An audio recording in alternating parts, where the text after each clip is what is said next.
Praise the lord. యేసుక్రీస్తు నామములో మీ అందరికీ శుభములు. ఈరోజు మనం ధ్యానం చేసుకోబోయేటువంటి వాక్య భాగం అపోస్తలుడైన పౌలు కొరింథీయులకు రాసిన 2వ పత్రిక 5వ అధ్యాయం 21వ వచనం. ఎందుకనగా మనం ఆయన యందు దేవుని నీతి అగునట్లు పాపమెరుగున ఆయనను మన కోసం పాపముగా చేసెను. స్తోత్రం దేవ. ఈరోజు యొక్క వాక్యపు వెలుగులో మమ్మల్ని నడిపించి అద్భుత ఆశ్చర్యకార్యాలు మా జీవితాన్ని ఈరోజు స్వతంత్రించుకునేట్టు కృప చూపించమని యేసు నామములో ప్రార్థించి నమ్మి పొందుకుని ఉన్నాం తండ్రి, ఆమేన్. జాగ్రత్తగా గమనించాలి. కొరియర్ బాయ్ వచ్చాడు. భారత రాష్ట్రపతి నుంచి వచ్చినటువంటి ఉత్తరం తెచ్చి సునీల్కి ఇచ్చాడు. ఆ కవర్పై రాష్ట్రపతి భవనం బొమ్మ ప్రింట్ చేయబడి ఉంది. సునీల్ కవర్ తెరిచాడు. ఆ ఉత్తరం భారత రాష్ట్రపతి వద్ద నుంచి వచ్చింది. ఆగస్టు 15 స్వతంత్ర దినోత్సవ సంబరాలకు జరిగేటువంటి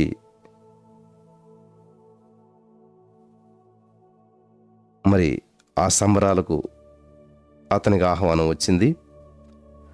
సునీల్ చాలా సంతోషించాడు. రాష్ట్రపతిని దర్శించేటప్పుడు ఎటువంటి దరఖాస్తులు మరి ఉంటుందో, మరి రాష్ట్రపతిని దర్శించాలి కాబట్టి రాష్ట్రపతి గారి దగ్గరికి వెళ్తున్నాడు కాబట్టి ఒక ప్రత్యేకమైనటువంటి ఎటువంటి దుస్తులు ధరించి రావాలో ఆ ఉత్తరంలో చాలా స్పష్టంగా రాసున్నాయి. పలానా బట్టలు పలానా విధంగా రావాలని. సుమారు 15,000 ఖరీదు చేసే సూటు ధరించి రావాలి. సునీల్ చాలా దిగులు పడ్డాడు. తనకు ఒక్క సూట్ కూడా లేదు. తన వద్ద 1000 రూపాయలు మాత్రం ఉన్నాయి.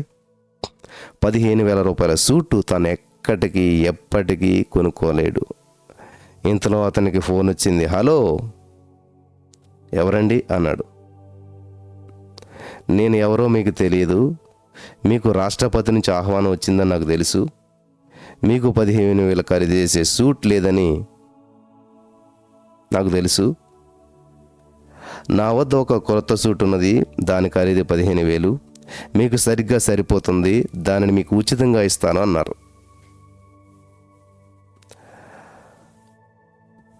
సునీల్కు నోటి నుంచి మాట రాలేదు. ఆ సూటు ధరించి రాష్ట్రపతి భవనానికి వెళ్ళాడు. సునీల్ స్థానంలో మనల్ని ఊహించుకుందాం. దేవుని ముందు నిలబడటానికి మనకు రక్షణ వస్త్రాలు కావాలి. ఎవరో ఇచ్చిన సూటును ధరించినటువంటి సునీల్ వలె మనము యేసుక్రీస్తు ప్రభువు ఇచ్చినటువంటి రక్షణ వస్త్రాలు ధరించి ధైర్యంగా దేవుని ముందు నిలబడినప్పుడు ఏ విధమైనటువంటి దిగులు లేకుండా ధైర్యంగా దేవుని ముందు నిలబడవచ్చు. దేవుని ముందు నిలబడటానికి కావలసిన ఆ వస్త్రాల కొరకు యేసు ప్రభువే మూల్యం చెల్లించాడు. యేసుక్రీస్తు ప్రభువు యొక్క నీతినే మనం చేసిన పనుల వలన కాదు కానీ మనము ధరించుకున్నాము ఆయన నీతిని. యెషయా 61:10 ఆయన రక్షణ వస్త్రములను మనకు ధరింపజేసి ఉన్నాడు. నీతి అను పైబట్టను మనకు ధరింపజేసి ఉన్నాడు. కాగా యెహోవాను బట్టి మహానందముతో మనం ఆనందించుచున్నాం. మన దేవుని బట్టి మన ఆత్మ ఉల్లసించుచున్నది. యెషయా 61:10. హల్లెలూయా. ప్రియులారా, గమనించారా ఎంత అవసరతలో ఉన్నాడో? అంతే. ఫోన్ చేసి పిలిచి మరీ ఇచ్చారు. అన్న, ఇవి వింటాకి బాగున్నాయి కానీ మేము చాలా నరిగిపోతున్నాం అప్పుల్లోనే. మేము అడిగిన వాళ్ళే మాకు ఇవ్వట్లేదు.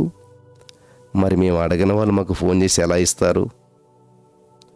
నువ్వు నిజంగా దేవుని మీద ఆధారపడి దేవుని వైపు చూస్తే నిజంగానే దేవుని మీద ఆధారపడ్డామన్నా కానీ మాకేం జరగట్లేదు అనుకుంటా ఉన్నారా?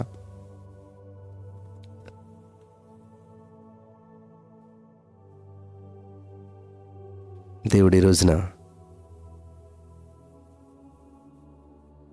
సునీల్కి ఎలాగైతే ఫోన్ వచ్చిందో నీ జీవితంలో కూడా అటువంటి ఫోన్ రావడానికి దేవుడు సహాయం చేయగలుగుతాడు. నేనెవరో మీకు తెలియదు కానీ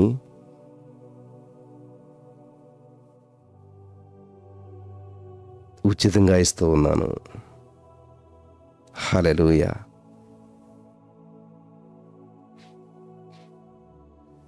ఫోన్ చేసి మరి ఉచితంగా 15,000 ఇచ్చాడు. హల్లెలూయా.